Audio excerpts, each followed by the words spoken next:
আজ রমজানের প্রথম জুমা। 2 দিন রোজা পার হয়ে আমরা বুঝতে শুরু করেছি রোজা শুধু ক্ষুধা আর তৃষ্ণা না, এটা আত্মাকে পরিশুদ্ধ করার সময়। জুমার দিন আমাদের মনে করিয়ে দেয় আমরা একা নই, আমরা সবাই এক উম্মা।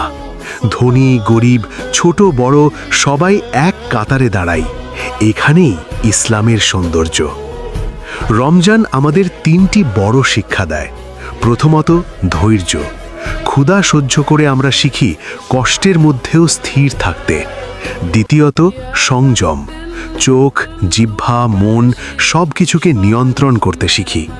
তৃতীয়ত, কৃতজ্ঞতা। 1 গ্লাস পানির মূল্য তখনই বুঝি যখন সারাদিন তৃষ্ণ নিয়ে থাকি। আজ প্রথম জুমায় আমরা নিজেদের প্রশ্ন করি, আমার নামাজ কি ঠিক হচ্ছে? আমি কি কাউকে কষ্ট দিচ্ছি? আমি কি সত্যি বদলাতে চাই? রমজান সাময়িক না, এই পরিবর্তনটা যেন সারা বছরের হয়। আসুন আজকের জুমা থেকে নতুনভাবে শুরু করি।